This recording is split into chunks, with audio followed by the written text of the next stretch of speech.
দেখছেন স্বাধীন সংলাপ, সৌজন্যে আলোক হেলথ কেয়ার অ্যান্ড হাসপাতাল, সহযোগিতায় বসুন্ধরা মেডিকেল সিটি। আজকে আপনাদের সাথে আছে মিরাজওয়ান ফয়েজ। আজকে আমাদের আলোচনার বিষয় আমরা দিয়েছি যে আলোচনায় আন্তর্জাতিক অপরাধ ট্রাইব্যুনাল। যারা আজকের একটু খোঁজ খবর রাখেন খবরে তারা নিশ্চয়ই বুঝতে পারছেন কেন আমরা এই ধরনের আলোচনায় এসেছি। কারণ আপনারা জানেন যে আজকে আন্তর্জাতিক অপরাধ ট্রাইব্যুনালের চিফ প্রসিকিউটর পদ থেকে মোহাম্মদ তাজুল ইসলামকে অব্যাহতি দেওয়া হয়েছে এবং তার জায়গায় নতুন আইনজীবী মোহাম্মদ আমিনুল ইসলামকে নিয়োগ দেওয়া হয়েছে। এই নিয়োগের পর থেকে কিন্তু নানা ধরনের আলোচনা আসছে আন্তর্জাতিক অপরাধ ট্রাইব্যুনাল নিয়ে, কেন এই তাকে সরিয়ে দেওয়া হলো, কিংবা এর বিচার প্রক্রিয়া নিয়ে নানা ধরনের যে আলোচনা কিংবা সমালোচনাগুলো ছিল সেগুলো নতুন করে আসছে, অনেকে আলোচনা করছেন। এই বিষয়গুলো আমরা একটু আলোচনা করার চেষ্টা করবো। সেই সঙ্গে আপনারা নিশ্চয়ই জানেন যে আজকে একটি পত্রিকায় রাষ্ট্রপতি শাহাবুদ্দিন সাহেবের একটি সাক্ষাৎকার ছাপা হয়েছে। সেখানে তিনি বেশ পিলে চমকানোর মতো অনেকগুলো কথা বলেছেন। তিনি বিগত যে অন্তর্বর্তীকালে সরকার আছে সেই সরকারের বিরুদ্ধে বেশ কিছু কথা তিনি বলেছেন, সেটি নিয়েও আলোচনা আছে। যদি সুযোগ পাই আমরা এই বিষয়টি নিয়েও কথা বলার চেষ্টা করবো। আমার সঙ্গে তিনজন আলোচক আছেন, একটু পরিচিত হয়নি। আমার সঙ্গে আছেন অ্যাডভোকেট মঞ্জুল মোর্শেদ, তিনি president human rights and piece for Bangladesh. আছেন অ্যাডভোকেট আহসানুল করিম, তিনি সিনিয়র আইনজীবী সুপ্রিম কোর্ট, এবং আছেন অ্যাডভোকেট ডক্টর তাবারক হোসেন, তিনি আইনজীবী বাংলাদেশ সুপ্রিম কোর্ট। তিনজনকে স্বাগত আমাদের অনুষ্ঠানে। আলোচনায় যাই। আমি একটু অ্যাডভোকেট মঞ্জুল মোর্শেদ আপনাকে দিয়ে শুরু করি। যেহেতু আজকে যে আলোচনা করছিলাম, আমাদের 3 নম্বর শিরোনামটি ছিল চিফ প্রসিকিউটর তাজুলের নিয়োগ বাতিল, দায়িত্ব পেলেন আমিনুল। যদি এটা বলি, এই যে তাজুল ইসলামকে সরিয়ে দেওয়া হলো বা তাকে অব্যাহতি দেওয়া হলো, এটি কি একটা প্রশাসনিক রুটিন পরিবর্তন কিনা, নাকি এর পেছনে কোনো কৌশলগত কারণ আছে? আপনার কি মনে হয়? না, আপনি জানেন যে প্রথমত আপনাকে ধন্যবাদ, যারা আলোচক আছেন তাদের শুভেচ্ছা, যারা শুনছেন সবাইকে সালাম ও শুভেচ্ছা। দেখুন, আপনার একটা কালচার আছে, আপনি দেখবেন বিভিন্ন দেশে, আমাদের দেশেও যখন একটা নির্বাচন হয়, নির্বাচন হওয়ার পরে যে দল ক্ষমতায় আসে তখন পয়েন্টগুলোতে বিভিন্ন জায়গায় তাদের দলীয় বা তাদের পছন্দের বা তারা যাদেরকে তাদের পক্ষে যোগ্যতা মনে করে সেই অনুসারে তাদের বদল করা হয়। এ ধরেন সচিব থেকে আরম্ভ করে সব জায়গায় কিন্তু এই বদলির যে জায়গাগুলো আছে সেই জায়গাগুলোতে করা হয়। তো এটাও খুব স্বাভাবিক, যেহেতু তাজুল ইসলাম সাহেব উনি তো একটা রাজনৈতিক, ওনার একটা আইডেন্টিটি আছে। এখন যেহেতু বিএনপি ক্ষমতায় আসছে এবং সেই ক্ষেত্রে জামাত ইসলামের সঙ্গে যদি আবার কোয়ালিশন গভর্নমেন্ট হইতো বা খুব সুসম্পর্ক নির্বাচনের আগে থাকতো, তাহলে হয়তো এটা হতো না। কিন্তু নির্বাচন আগে তো তাদের একটা খুব বৈরী সম্পর্ক, বাকযুদ্ধগুলো কিন্তু বেশ ভালোই চলেছে এবং সেদিক থেকে ওই কাছাকাছি আসার সম্ভাবনা হয়তো অনেকটা কমেও গেছে। তা সেই জায়গাতে যারা যখন বিএনপি যখন ক্ষমতা আসছে, স্বাভাবিকভাবে এখানে তো একটা ইম্পর্টেন্ট জায়গা এবং এই যুদ্ধ আন্তর্জাতিক অপরাধ ট্রাইব্যুনালের বিচার, এই জায়গায় তারা তাদের লোক বসাবে। এবং সবচেয়ে বসানোর ক্ষেত্রে যেটা হয়েছে সেটা হলো, আমি মনে করি যে আগে যিনি ছিলেন তার চেয়ে ট্রায়ালের কথা যদি বলেন, কারণ আমি আমিনুল ইসলামকে চিনি, উনি ডিস্ট্রিক্ট কোর্টে আমি যখন প্র্যাকটিস করতাম সেই সময় ছিলেন। এবং ট্রায়ালে যদি আপনার বলেন তাহলে সেক্ষেত্রে আরও যোগ্য লোক এসছে ট্রায়ালের কথায় আপনি যদি বলেন। কারণ আপনি জানেন ঢাকা কোর্টে কিন্তু প্রায় ডেইলি প্রায় 5-10 হাজার আইনজীবী যায়, কিন্তু আপনার ট্রায়ালের যোগ্য লোক যদি খোঁজেন আপনার সর্বশেষ পাবেন হয়তো ম্যাক্সিমাম 10। হ্যাঁ, এবং 10-এর মধ্যে কিন্তু আবার 3-4 জন সিরিয়াল। তো আমিনুল ইসলাম কিন্তু তার মধ্যে একজন, এবং সে অনেক মামলার ট্রায়াল করেছে এবং অভিজ্ঞ এবং সব দিক থেকে জানাশোনা লোক। তাই সেদিক থেকে আমি মনে করি যে ওইটা পলিটিক্যাল কনসিডারেশনে এসছে এবং এখানে ট্রায়ালের ক্ষেত্রেও আরও হয়তো গভর্নমেন্টের পক্ষ থেকে যদি পারফরমেন্সের কথা বলেন সেক্ষেত্রে আরও ভালো পারফরমেন্স হবে, সেটাও আমার দৃঢ় বিশ্বাস। শুধু তো চিফ প্রসিকিউটরকে সরিয়ে দেওয়া হচ্ছে, আপনাকে আশঙ্কা যে অন্য প্রসিকিউটর যারা আছে তাদেরকেও সরিয়ে দেওয়ার কোনো না, এটা তো হওয়ারই কথা। কারণ আপনি টিম লিডার কাকে নিয়ে কাজ করবে, এখন তো চিফ প্রসিকিউটর চয়েস দেওয়া উচিত যে উনি কাকে নিয়ে কাজ করবেন, কারণ সেইভাবেই কিন্তু পুনর্গঠন হওয়ার কথা। যদি সেটা না হয় তাহলে কিন্তু আবার একটি যে কোনো একটা সমন্বয়ের প্রবলেম হতে পারে, তাই না? কারণ আগে থেকে যারা আছে তার মধ্যে এটা কিন্তু একটা রাজনৈতিকভাবে কিন্তু এটা খুব একটা প্রচলিত কথা ছিল যে ট্রায়ালটা ইম্পার্শিয়াল হচ্ছে না। কারণ কি? কারণ হলো ওখানে যাদেরকে নিয়োগ করা হয়েছে তারা আগের সময় যুদ্ধাপরাধীর পক্ষের আইনজীবী ছিলেন অনেকেই, এবং তারা একটা দলের সম্পৃক্ততাও ছিল, যে দলের বিরুদ্ধে আওয়ামী লীগ সরকার তখন অনেক কিছু বিচার টিচার করেছেন, অনেক কিছু হয়েছেন, বাতিলে তাদের রেজিস্ট্রেশনও ক্যান্সেল করেছিলেন। তো সব কিছু মিলে তাদেরকে মনে করা হচ্ছিল যে তারা একটা প্রতিহিংসার কারণে ওখানে বসেছেন এবং সেইভাবে তারা করছিলেন। তো ওই বক্তব্যটা কিন্তু এখন আর দেওয়ার সুযোগ পাবে না। এই জন্য কিন্তু ওখানে রিফর্মটা হলে পুরোই হওয়া উচিত। কারণ শুধু টিম লিডার চেঞ্জ করলে সে এককভাবে কতদূর কী করতে পারবে এটা একটা ডিফিকাল্টিস কাজ।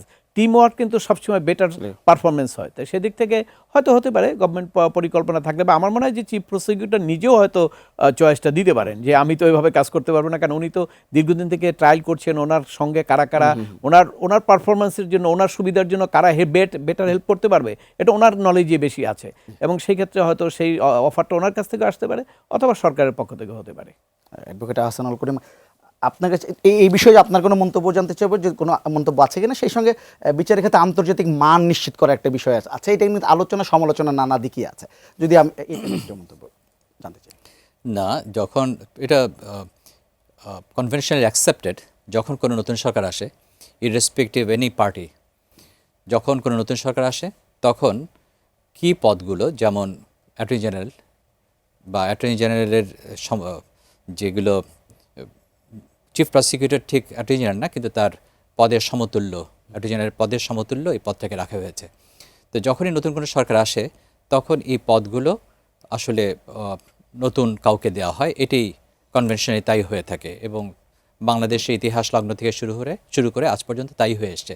সুতরাং এতে কোনো শকড হওয়ার কিছু নেই, এটি স্বাভাবিক। বিশেষত দেখতে হবে যে যিনি এসছেন তিনি কেমন, তো তার এফিসিয়েন্সি নিয়ে কারো কিন্তু কোনো দ্বিমত নাই। সুতরাং এই ট্রাইব্যুনাল আরও ভালো চলবে, এটি আশা করা হয়। আচ্ছা, আমি একটু অ্যাডভোকেট ডক্টর তাবারক হোসেন, আপনার কাছে একটু আসতে চাই। আপনি যেহেতু এই ট্রাইব্যুনালের সাথে যুক্ত আছেন, আপনি একটি পক্ষের আইনজীবী হিসেবে কাজ করছেন, যেসব সেনা অফিসারদের সেখানে বিচারের জন্য করা হচ্ছে সেখানে আপনি জড়িত আছেন। আমি একটু এই যে একটা বদল হলো, চিফ প্রসিকিউটর বদল হলো, এটি নিয়ে আপনি একটু মন্তব্য জানতে চাইবো, যেহেতু আপনি যুক্ত আছেন সরাসরি। সেই সঙ্গে আমরা যখন আপনার ইন্টারভিউ দেখেছি, আপনি যখন এই বিষয়ে কথা বলেছেন, তখন এই সেনা অফিসারদের এই ট্রাইব্যুনালে বিচার প্রক্রিয়া নিয়ে আপনি এক ধরনের প্রশ্ন তুলেছেন, যে আসলে এটি নিয়ে করার, সেখানে বিচার হতে পারে কিনা, এটি নিয়ে যে আপনি একটু মন্তব্য জানতে চাই। ধন্যবাদ। আপনার প্রথম প্রশ্নের উত্তর অলরেডি স্যাররা দিয়ে দিয়েছে। তো আপনার second part of your question, যে বিচার প্রক্রিয়া, বিচারটা শুরু হয়েছে ট্রাইব্যুনালে। তো ট্রাইব্যুনালের কম্পিটেন্সি নিয়ে আমার কোনো সন্দেহ নাই, আই এম ফাইন। কিন্তু if you speak about the prosecution side, যেহেতু আমি প্রথম থেকে involve, I am defending 7 army officers, তো সেই ক্ষেত্রে প্রসিকিউশনের রোল এবং ডিফেন্সের রোল নিয়ে আমার একটু বক্তব্য আছে। সেটি হলো, prosecution is for justice. Prosecution যেটা করবে, যে ন্যায় বিচারের স্বার্থে ডিফেন্স যদি একটি কথা বলে, সেটা যদি যৌক্তিক হয় এবং সেটা যদি গ্রহণযোগ্য হয়, প্রসিকিউশন সেটাও গ্রহণ করতে আইনগত কোনো বাধা নাই। বাট ইন প্র্যাকটিক্যাল ফিল্ডে আমি যা দেখলাম, প্রসিকিউশন সেই নিয়ম মেনে চলে নাই। এবং আমি যেদিন প্রথম দাঁড়িয়েছি সেদিন থেকে আমি একটা জিনিস ফিল করলাম, যে বিকজ ডিফেন্স লয়ার হিসাবে কিন্তু কোর্টরুম ইমিউনিটি আমার বেশি, ডিফেন্স লয়ারের বেশি, কিন্তু I found the defence scenario in that, যেটা আমার একটা আপত্তি। আমি কয়েকবার অবজেকশন দিয়েছি, আমি মাননীয় বিচারক মণ্ডলীর নলেজেও নিয়েছি। And from that point of view, honestly speaking, I was not happy with the role played by the prosecution. This is number one. আরেকটা বলেছেন, যেমন দু একটা আমি সাবস্টেনশিয়েট করি, এভিডেন্স বেস কথা। চিফ প্রসিকিউটর মিডিয়াতেও বলেছে, কোর্টেও বলার চেষ্টা করেছে, যে আমি ডিফেন্স লয়ার বাংলাদেশ সেনাবাহিনীকে রাষ্ট্রের মুখোমুখি দাঁড় করিয়েছি, কোয়াইট অবজেকশনেবল, যেটা আমি মাননীয় ট্রাইব্যুনালকেও বলেছি। বিকজ বাংলাদেশ সেনাবাহিনী এবং রাষ্ট্র আলাদা কোনো জিনিস না, একই অঙ্গের দুইটি অংশ। সেনাবাহিনী ছাড়া যেমন রাষ্ট্র হতে পারে না, রাষ্ট্র ছাড়া তেমনি সেনাবাহিনী হতে পারে না। সুতরাং it is not even a paradox, it is something different. তাহলে এই কথাটা সঠিক নয়। এইভাবে আইনের কিছু ব্যাখ্যা তিনি মানে, গরিমায়, জ্ঞানে, অভিজ্ঞতায় আমার অনেক উপরে। কিন্তু প্রশ্ন হলো, চিফ প্রসিকিউটরের কিছু কথা যেগুলো আমার কাছে মনে হয়েছে আইনসম্মত ছিল না, যেটা তিনি মানতেই রাজি ছিল না, যে defence has more courtroom immunity than the prosecution. এবং ইন্ডিয়ান সুপ্রিম কোর্টের 1974 একটা জাজমেন্ট আছে, যেটা আমি রেফারও করেছি। সেখানে জাজমেন্টে বলা হয়েছে, prosecutor is not an advocate, he is a minister for justice. Justice ensure করার জন্য যা করার তিনি সবই করবেন, এক ফাঁকে হতে পারবে না সেটা। আর যেটা বলেছেন, উনি কিছু আইনগত ব্যাখ্যা দিয়েছেন যেটা সঠিক না, আমি সাথে সাথে যতটুকু সম্ভব প্রতিবাদ করেছি এবং মিডিয়াতেও বলেছি। যেমন তিনি বলেছিলেন যে র্যাব তথাকথিত টিএফআই সেলে বোম প্ল্যান্ট করা হয়েছে টু কিল দেম, পরে ফরেনসিক রিপোর্টে দেখা গেছে যে ওখানে কিছু নুড়ি পাথর দিয়ে বোম তৈরি হয়, এটা মনে হয় কেউ বিশ্বাসযোগ্য না, একজন যে পিওর সিভিলিয়ান সেও বিশ্বাস করবেন। তো এই ধরনের কিছু আমি বলবো না অসত্য, দ্যাট মিনস মিসপারসেপশন তৈরি করছে, দ্যাট মিনস পাবলিকের যে perception that has been misguided. এবং আমি মনে করি যে এইগুলাতে আমি দু একবার মাননীয় ট্রাইব্যুনালের নলেজও নিয়েছি, যে media plays a very vital role because it helps create the public perception. সেক্ষেত্রে আমরা অসত্য কথা যেটা সঠিক না বলা থেকে বিরত থাকাই ভালো। আরেকটি কথা তিনি বলেছেন যেটা আমি উত্তর দিতে পারি নাই কারণ আমি সুযোগ পাইনি, সেটা হলো তিনি বলেছিলেন রাইট অফ প্রি অডিয়েন্স। তিনি বলেছিলেন যে তিনি যখন দাঁড়াবে আর কেউ দাঁড়াইতে পারবে না, হুইচ ইজ নট কারেক্ট। তিনি বলেছিলেন যে আমি অ্যাটর্নি জেনারেলের সমকক্ষ, সুতরাং অ্যাটর্নি জেনারেলের যেই রাইট অফ প্রি অডিয়েন্স আছে আমারও সেটা আছে। It means when I stand কেউ আমার পাশে দাঁড়াবে না, এই কথাটা সঠিক না। Right of pre audience I am sure sir will be able to bear. Right of pre audience means রাষ্ট্রের অ্যাটর্নি জেনারেল একজন থাকে, তিনি যদি কোনো মামলা পরিচালনা করতে চায় তাহলে ওনার কজ লিস্টে যদি 25 নম্বর থাকে সেটা 1 নম্বরে নিয়ে আসবে, এটাও right of pre audience. But আমি যদি তার ডিফেন্স লয়ার থাকি, তিনি যদি রাইট অফ প্রি অডিয়েন্স করতে চায় 1 নম্বরে নিয়ে আসবে, বাট আমি ডিফেন্স লয়ার হিসেবে আমিও তো 1 নম্বরে আসবো। ইন দি অ্যাডভার্সারিয়াল সিস্টেম যখন আমরা দাঁড়াবো তখন আমাদের ইকুয়াল স্ট্যাটাস, ইকুয়াল বলবো না, ডিফেন্স লয়ার হিসাবে কিন্তু আমার ওই যে বললাম right of pre audience. So এইরকম কিছু মিসলিডিং তথ্য মিডিয়াতেও গিয়েছে, আমি যথাসাধ্য চেষ্টা করেছি এগুলো কারেক্ট করার। সো এই দুই একটা মানে বললে অনেক দিন যাবত তো এটা হিয়ারিং করতেছি, তাহলে আপনি অনেক সময়ের দরকার। সংক্ষেপে এই হলো আমার বক্তব্য about the prosecution in the adversarial system. Advocate Manjul Morshed, আমি এই যদি আমি তার অভিযোগটা নিই, তার অভিযোগ নিয়ে যদি কথা বলি, আপনি যে একজন যেখানে ডিফেন্স লয়ার যিনি আছেন তার যে অভিযোগগুলো আছে তিনি অভিযোগ করছেন, আমরা মিডিয়াতে দেখছি এই যে এখানে একটা স্বচ্ছতা, একটা নিরপেক্ষতা, একটা প্রশ্ন সবসময় আছে। আমি যদি নিরপেক্ষ জায়গা থেকে বলি যে একটা আদালতে স্বচ্ছতা নিরপেক্ষতা নিশ্চিত করার জন্য মানে আপনার কোনো পরামর্শ আছে কিনা, যেহেতু নতুন করে আবার একজন চিফ প্রসিকিউটর নিয়োগ হলেন? ধন্যবাদ আপনাকে। দেখুন, আপনি আন্তর্জাতিক অপরাধ ট্রাইব্যুনালের যে ট্রায়াল সেটির ব্যাপারে যদি কথা বলতে হয় তাহলে আপনার যে সাবজেক্টটা আপনি দিয়েছেন স্বাধীন সংলাপ, এটাকে উঠিয়ে রাখতে হবে। কারণ আমরা এখানে স্বাধীনভাবে বলতে পারবো না, কারণ আপনার ওই আইনে এমন কিছু বিধিবিধান, এমন কিছু রেস্ট্রিকশনস আছে যে আমি অনেক কিছু মনে করলেও এখানে আমি বলতে পারবো না, এই স্বাধীনতা আমাকে ওইখানে দেয়নি। যার কারণে আমি যে কথাগুলো বলবো সেগুলো অনেক দূর থেকে বলতে হবে, কাছাকাছি গিয়ে না। কারণ আপনি জানেন যে আমাদের একজন সিনিয়র আইনজীবী ফজলু ভাই, সে কিছু বক্তব্য দেওয়ার প্রেক্ষিতে কিন্তু তার বিরুদ্ধে কন্টেম্পট হয়েছিল এবং তাকে মাপ চাইতে হয়েছে। তো ওই ধরনের কোনো সিচুয়েশন আসুক সেই রকম ফেস করার জন্য সেটা আমি চাচ্ছি না। তবে আমি যেটা বলবো সেটা হলো, উনি যে কমপ্লেনটা করলেন, যে কথাটা বললেন, এটা কিন্তু উনি কিন্তু যেটা বলেছেন সেটা কিন্তু অস্বীকার করার মতো না। কারণ হলো যে আপনার যখন কোর্টে আমি ট্রায়াল ফেস করব, বরঞ্চ ক্রিমিনাল জুরিসপ্রুডেন্সের যে মূল যে প্রিন্সিপাল, সেখানে কিন্তু আপনার এমন একটা ধারণা দেয়া আছে যে থিওরিটি আমরা সবসময় বলি যে একজন নিরপরাধ সে যেন কোনোভাবেই সাজা না পায়, কিন্তু যদি অপরাধী এর মধ্যে মুক্তিও পাওয়া যায় প্রসেসের মধ্যে, তাতেও আপত্তি নাই। কথাটা কত বড় দেখা যায়। এর অর্থ হলো যে আপনাকে আসামি পক্ষকে আপনাকে সর্বোচ্চ সুযোগ দিতে হবে। আর এখানে প্রসিকিউটর হিসাবে অবশ্যই এটা তো প্রসিকিউটর হিসেবে তার দায়িত্ব আছে, কিন্তু প্রসিকিউটর যদি দায়িত্ব নিয়ে যায় তাকে শাস্তি দিতেই হবে, এটা কিন্তু আবার প্রিন্সিপালের বাইরে। কিন্তু উনি যে কথাগুলো বললেন সেখানে কিন্তু এরকম কিছু আলামত পাওয়া যাচ্ছে। তো সেই বিষয়গুলো আমার মনে হয় নিশ্চয়ই আদালত দেখবেন। কিন্তু আমি যেখানে যে বিষয়টা বলতে চাই সেটা হলো একটু আপনার কোশ্চেনের বাইরে গিয়েও আমি অ্যাড করতে চাই। সেটা হলো ধরেন এই যে সেনাবাহিনীর অফিসারদের যে এখানে বিচারের জন্য আনা হলো, এটা কিন্তু বিগিনিংয়ে একদম প্রথমেই কিন্তু আমি বলেছি যে এইটা আনার দরকার ছিল না। এবং এইটাও কোনো একটা কনস্পিরেসি, কোনো একটা ক্ষোভের কারণে। কারণ আপনি জানেন যে এই যে অনির্বাচিত সরকার যখন ছিলেন, অনির্বাচিত সরকার কিন্তু আসলে নির্বাচন দিতে চায়নি, এবং নির্বাচনের প্রশ্নটা কিন্তু সেনাবাহিনী প্রধানের পক্ষ থেকে এসছে, 18 মাসের মধ্যে নির্বাচন দিতে হবে। এবং এইটি নিয়ে কিন্তু একসময় তাদের মধ্যে অনেক বেশ বিতর্ক শুরু হলো, এবং সেনাবাহিনীর চিফকে সরানোর জন্য এবং রাষ্ট্রপতিকে অনেক কিছু প্রক্রিয়া করা হলো। এবং এক পর্যায়ে গিয়ে দেখা গেল যে সেগুলো কিছু সাকসেস হয় না, কারণ বিএনপির মতো একটা দল তারা বলছে যে না, আমরা সাংবিধানিক প্রক্রিয়ার বাইরে আর যাব না। 5ই আগস্ট ছিল ডিফারেন্ট, আপনি আন্দোলন করছেন, করছেন, সব জ্বালাই পোড়াই দিয়েছেন, দখল টখল করে নিয়েছেন, সরকারে যারা ছিল তারা জীবন রক্ষার জন্য তারা চলে গেছে, ঠিক আছে। কিন্তু এরপরে 8ই তারিখে যখন আপনি সংবিধান নিয়ে ওথ করলেন, যে রাষ্ট্র পরিচালনার জন্য, এরপরে তো আপনাকে ট্রাকে চলে আসতে হবে, নাহলে তো রাষ্ট্র থাকে না।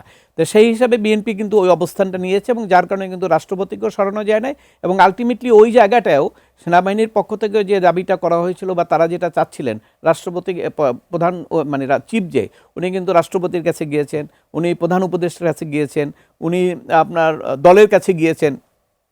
কারণ সেনাবাহিনী তো এটাকে যদি আপনি সেপারেট দেখেন, অফিসার আর সেনাবাহিনী, এটা হয় না। সেনাবাহিনী তো একটা ইম্প্যাক্ট ফোর্স, এবং সবচেয়ে হলো যে কোনো ফোর্সের মনোবল, আপনি সেনাবাহিনী কিন্তু আমার নর্মাল পুলিশ ফোর্স না, ওর ট্রেনিংটাই হলো যে আপনি যেটা দেখবেন, আপনি যদি মনে করেন এটা ইললিগাল, আপনি শ্যুট করে দেবেন, কারণ ওর তো যুদ্ধ করতে হয়, ওকে তৈরিই করা হয়েছে যুদ্ধ করার জন্য, সার্বভৌমত্ব রক্ষা করার জন্য, কাজে ওর মধ্যে কিন্তু কোনো কম্প্রোমাইজ ট্রেনিং নাই। কিন্তু আপনার পুলিশের কিন্তু অন্য জিনিস, পুলিশ ধরবে আপনাকে দুইটাই, তুমি এটা কেন করতেছো অমুক সমুক এইসব বলবে, কিন্তু সেনাবাহিনীর মধ্যে ওইটা নাই। অর্থাৎ সেনাবাহিনীর ট্রেনিংটা হলো এরকম। এখন সেনাবাহিনী অফিসারদেরকে ধরেন, আমার কাছে যেটা মনে হয় যে সেনাবাহিনীকে রাজনীতিকে টেনে আনার দায় কার? এটা তো সেনাবাহিনীর না। সেনাবাহিনী তো আবেদন করে না সরকারের কাছে যে আমাকে রাজনীতিতে নিয়ে আসেন, রাজনৈতিক দল নিয়ে আসছে তাকে, রাজনৈতিক দল তাদেরকে নিয়ে এসছে, তাদের অফিসারদেরকে বিভিন্ন জায়গায় পোস্টিং দিয়েছে এবং ওই সমস্ত এলাকার মন্ত্রী এমপি অনেক জায়গায় তারা কনফারেন্স করে, বিভিন্নভাবে ঘটনাগুলো ঘটেছে। এবং আপনি ধরেন যে লিমনকে যখন গুলি করলো, আমার এলাকার তো ঝালকাঠি, যখন গুলি করলো তখন র্যাব বাতিল করার জন্য বললো। আমি বললাম যে একজন অফিসার যে অপরাধী তাকে না বাদ দিতে হবে, র্যাব বাতিল করতে হবে কেন? কারণ এটা তো কোনো আঘাত, যে আপনার মাথা ধরলে তো মাথা কেটে ফেলা যাবে না। আর বিশেষ করে সেনাবাহিনীর ব্যাপারে বিতর্ক তৈরি যদি করেন, তাহলে এটা আপনাকে মনে রাখতে হবে যে ভবিষ্যৎ সার্বভৌমত্ব কিন্তু আপনার দুর্বল হয়ে যাবে। আর বিশ্বব্যাপী যে আপনার দামামা চলতেছে, তাতে কিন্তু আমার যে এই সার্বভৌমত্ব, এটা রক্ষার জন্য একমাত্র হাতিয়ার হলো সেনাবাহিনী। অথবা ওইখান থেকে আপনি যখন সার্ভিং অফিসারদের বিচার করার জন্য আর্মি অ্যাক্ট আছে, আর্মি অ্যাক্টে সেখানে বলা আছে নট অনলি ডিসিপ্লিনই, এবং সে যদি ওখানে তো ধরেন কোনো সিভিলিয়ানের সঙ্গে যদি সে কোনো অপরাধ করে, সেইটার ব্যাপারে কি হবে সেটাও স্পেসিফিক ওখানে বলা আছে। এবং মার্ডার, রেপ, অন্যান্য যত অভিযোগ আছে প্রত্যেকটার ব্যাপারে তার বিচার করার সুযোগ, এবং ওই বিচারটা কিন্তু আমাদের ক্রিমিনাল জুরিসপ্রুডেন্সের যে বিচার, তার চেয়ে একটু হার্ড বিচার। ওখানে বলে কি কোর্ট মার্শাল, ওখানে কিন্তু আপনার ডিফেন্সের সুযোগ কম, আপনি জানেন। তো সেই ক্ষেত্রে ওখানে বিচারটা হলে কিন্তু আর অনেক হার্ডলি হতো। তো সেই ক্ষেত্রে এই সমস্ত অফিসারের বিরুদ্ধে, যাদের বিরুদ্ধে অভিযোগ এসছে, অবশ্যই যারা অপরাধ করেছে সে অপরাধের তাদের একটা ডিফেন্স থাকতে পারে। সে যদি বলে যে আমাকে আমার আমার চিফ বলেছে এটা করার জন্য, ধরেন র্যাবের একজন অফিসার কর্নেল, সে একটা ইয়েতে গেল, ফিল্ড লেভেলে একটা অ্যাকশনে গেল, এখন ওনাকে যদি ডিজি বলে যে তুমি এইটা করো, এই ক্রস ফায়ারটা দাও, ওনার কি কোনো অল্টারনেটিভ আছে? ওনার তো কোনো অল্টারনেটিভ নাই। কেন উনি যদি এটা অস্বীকার করে, তো ওনার তো ক্রস ফায়ার, ওনার তো কোর্ট মার্শাল, ওনার চাকরি এবং গলা দুইটাই যাবে, অথবা ওনার তো কোনো ডিফেন্স নাই। এই জিনিসগুলো কিন্তু বিবেচনা করা উচিত ছিল। ডিসিপ্লিন থাকবে না, এবং সেই কারণে ওদের বিচারটা, যদি অভিযোগ যখন আসছে, অবশ্যই তাদেরকে ট্রাইব্যুনালে তাদের ওখানে সর্বোচ্চ বিচারের সুযোগ ছিল। ইভেন কি সেখানে কিন্তু আবার আপনার সর্বোচ্চ সাজাও ছিল, সব কিছুই তারা করতে পারত।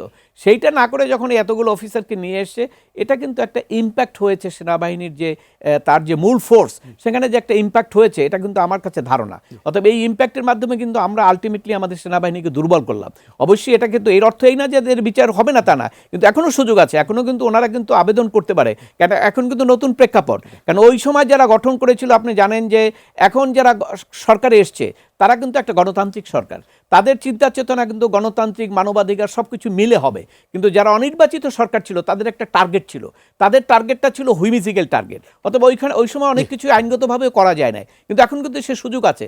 ওনারা সেই সুযোগটা চাইলে এখনও করতে পারেন, এখনও এই প্রশ্ন তুলতে পারেন যে হোয়াই তাদের ট্রায়ালটা এখানে কেন চলবে, এই প্রশ্ন তুলতে পারেন, এবং সেক্ষেত্রে আদালতও কিন্তু সেটা বিবেচনা করতে পারে। আমি একটু অ্যাডভোকেট আহসানুল করিম এখানে আপনার পরামর্শ জানতে চাইছি যে এখন আসলে কোনো পদ্ধতি আছে? দেখুন, প্রথমে কথা হচ্ছিল যে প্রসিকিউটর নিয়ে, দ্বিতীয়টা হচ্ছে যে এই আইনে না করে, আইসিটি আইনে না করে অন্য কোনো আইনে এটার বিচার করা সম্ভব ছিল কিনা।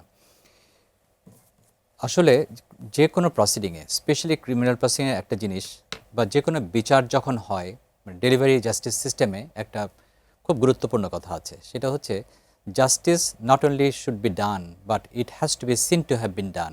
অর্থাৎ শুধু জাস্টিস করলেই চলবে না, এটা যেন দৃশ্যতা দেখা যায়, চোখের সামনে বোঝা যায়, দৃশ্যত হয় যে জাস্টিসটা সুষ্ঠুভাবে সমাধান হয়েছে। এখন যার পক্ষ বিপক্ষ আছে, দুপক্ষকেই এমনভাবে ফিল হতে হবে, অনুভব করতে হবে যে তারা জাস্টিস পেয়েছে। জাস্টিস ডেলিভারি সিস্টেমে, বিশেষ করে এই ধরনের আইসিটি ট্রাইব্যুনালে যে ধরনের জাস্টিস ডেলিভারি সিস্টেম হয়, সেখানে প্রসিকিউটরের একটা খুব গুরুত্বপূর্ণ ভূমিকা আছে। সেই ভূমিকাটা এই নয় যে কোনো একটা ব্যক্তিকে প্রসিকিউটর তাকে দণ্ডাদেশ দেবে, এটা তার কাজ না। তার কাজ হচ্ছে সত্য উদ্ঘাটন করা।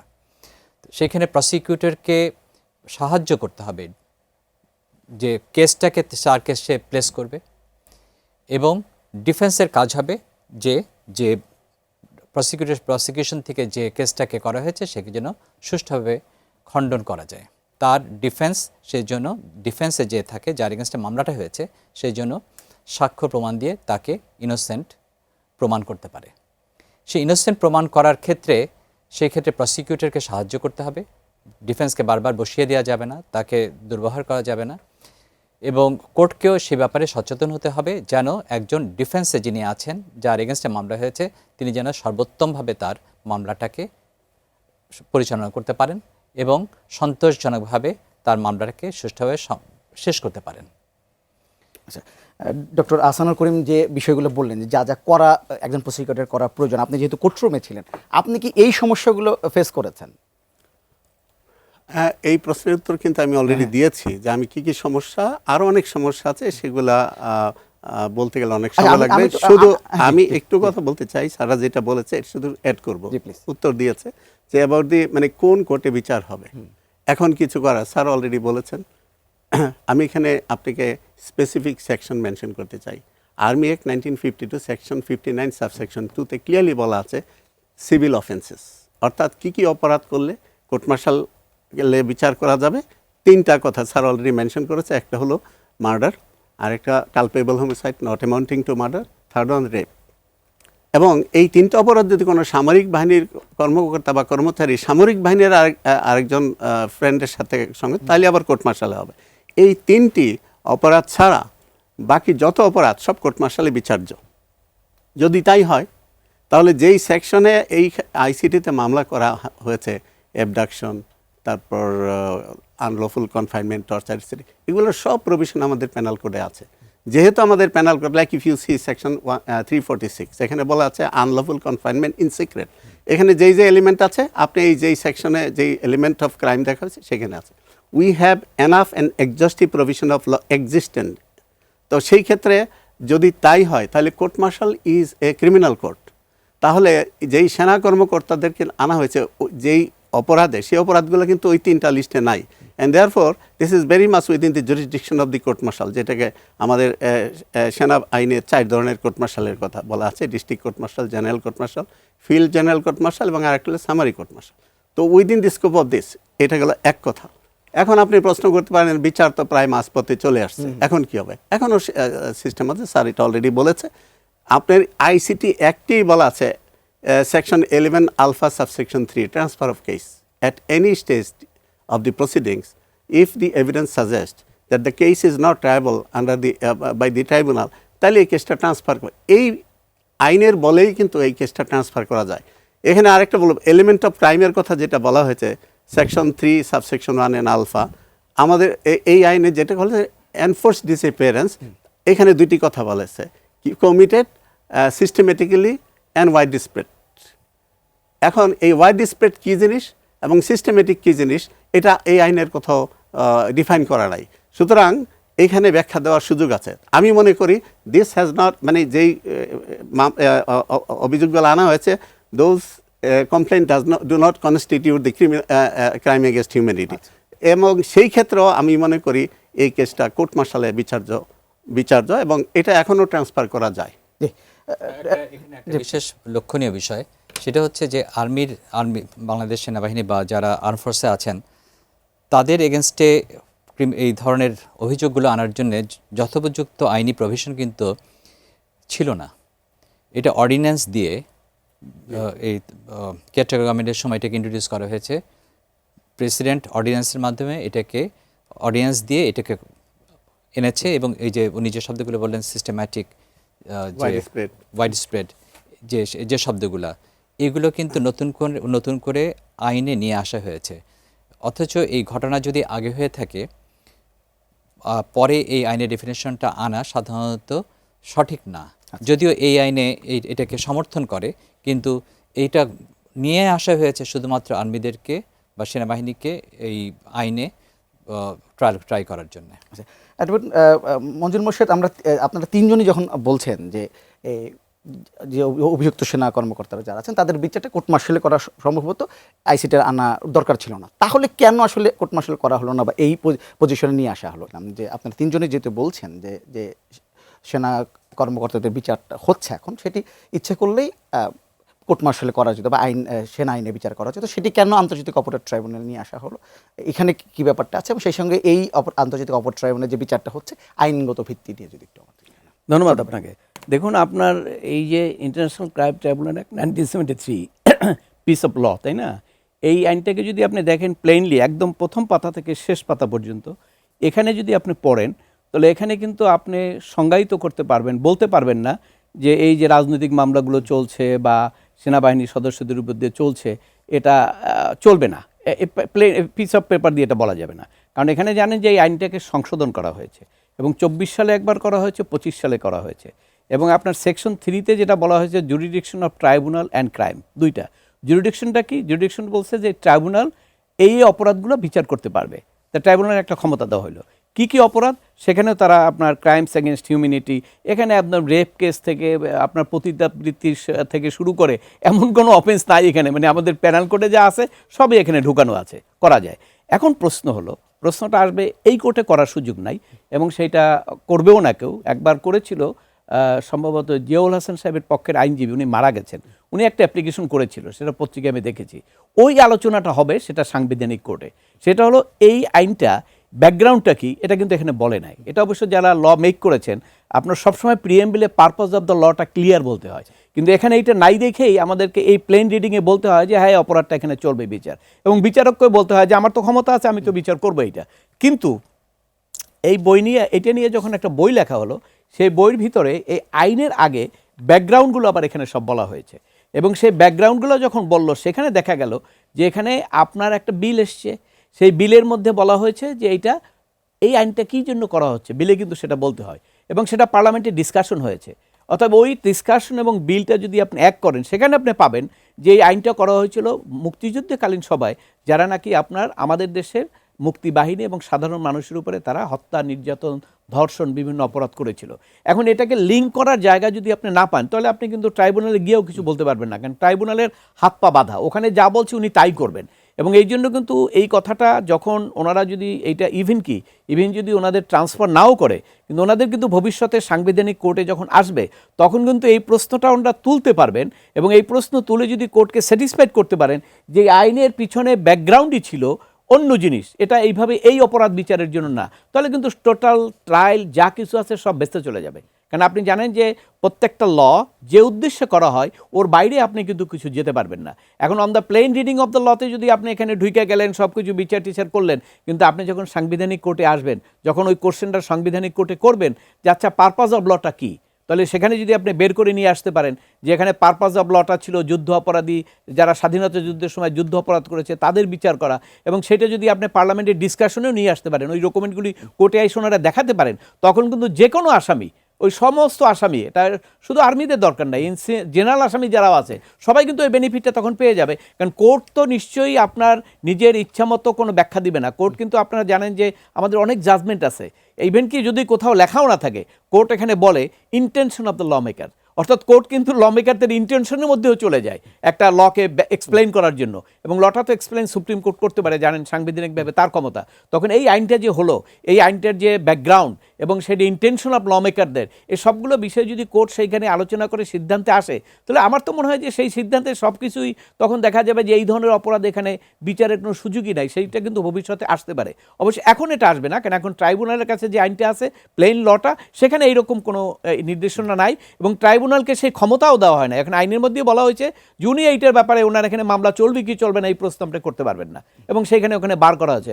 অতএব যারাই এখানে আছেন কোনো লিগ্যাল কোশ্চেন যদি করতে চান, তাহলে you have to come to the supreme court, এবং সেই সুপ্রিম কোর্টে আসার ক্ষেত্রে আপনাকে আসতে হবে যখন আপনি অ্যাপিল করবেন, কারণ এটার বিরুদ্ধে আবার ফান্ডামেন্টাল রাইটস কার্টিল করা হয়েছে।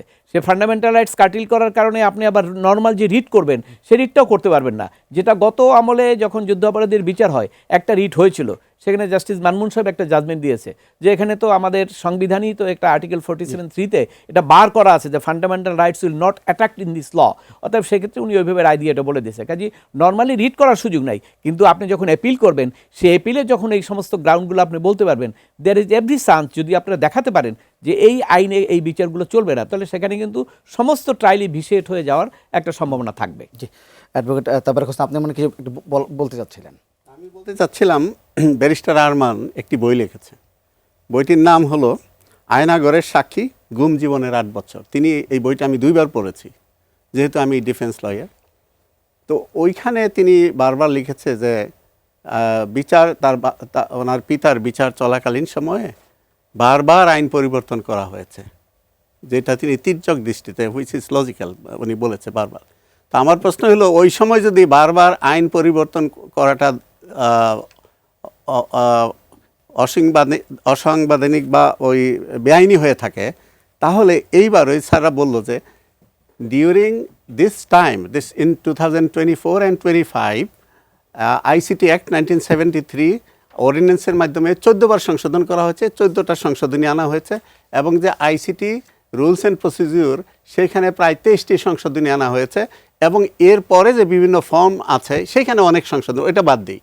তাহলে এই যে 14টা মোরালেস, যদি if I am not wrong, আর 23বার, তাহলে ওইটা যদি অসাংবিধানিক হয়ে থাকে, এটা কি সাংবিধানিক হয়েছে? হয় নাই।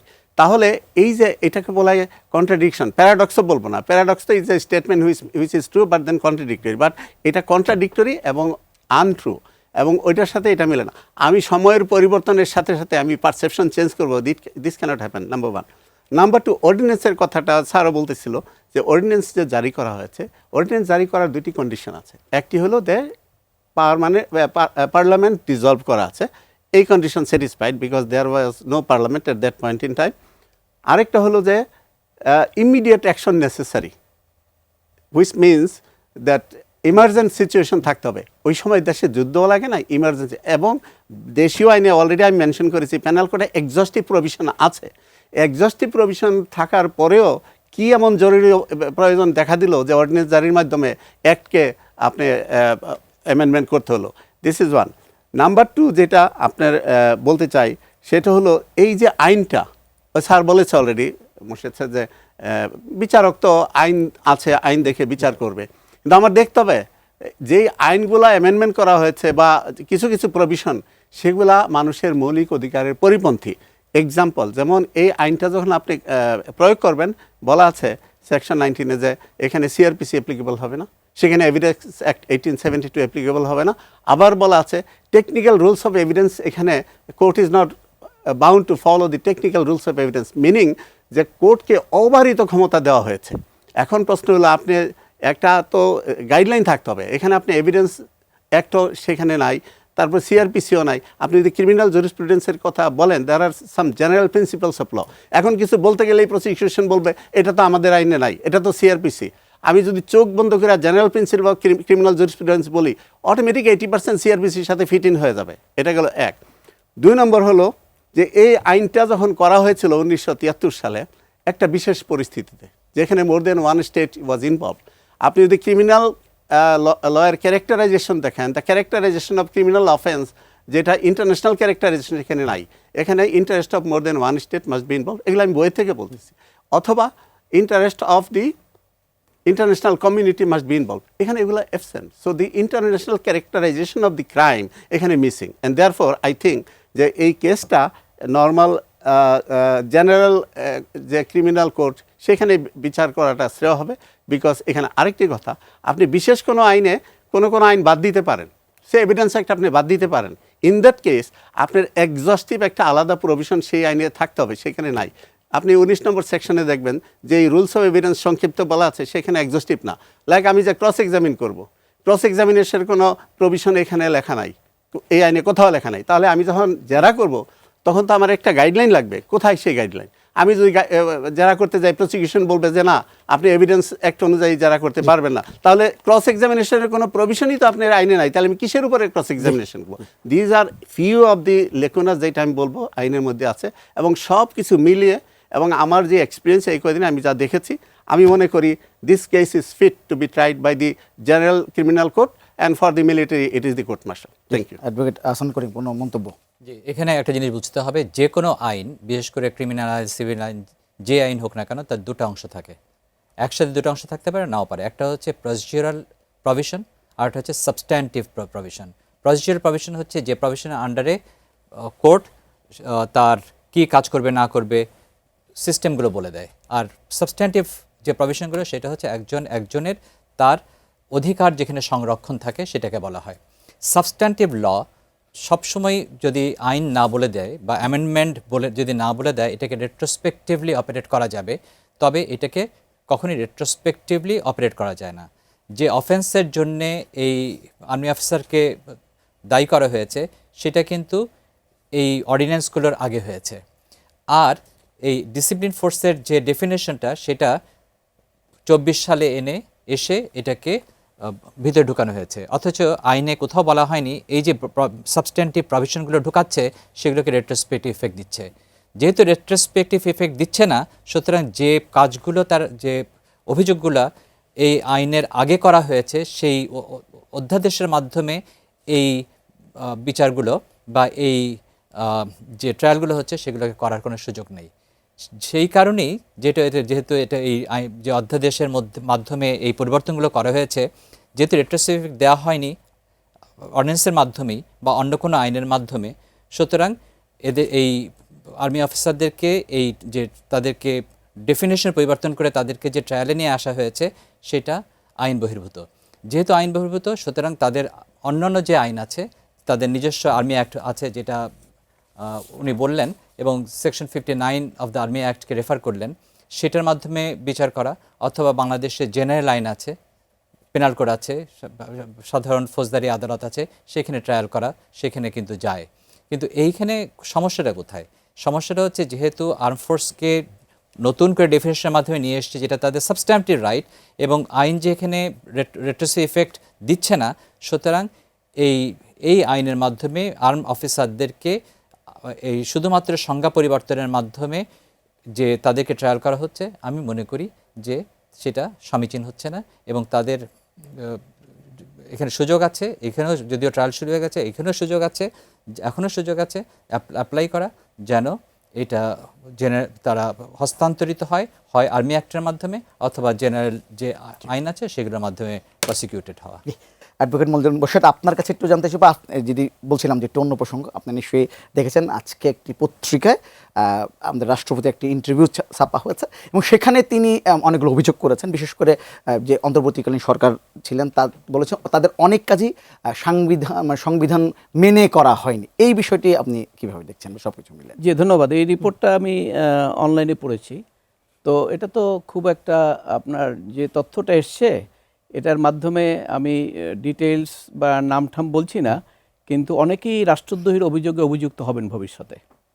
কারণ মহামান্য রাষ্ট্রপতি সাংবিধানিকভাবে নির্বাচিত, এবং ওনার কার্যক্রমে জোর করে, তারপরে বাধা দিয়ে বা ওনাকে অ্যাভয়েড করে, ওনার নাম ব্যবহার করে অর্ডিন্যান্স করা বা যে কোনো কাজকর্ম করা, বা ওনাকে রেখেই অবৈধভাবে আরেকজনকে রাষ্ট্রপতি বানানোর পরিকল্পনা, এই সব কাজগুলোই কিন্তু রাষ্ট্রদ্রোহী অভিযোগের মধ্যে আসবে।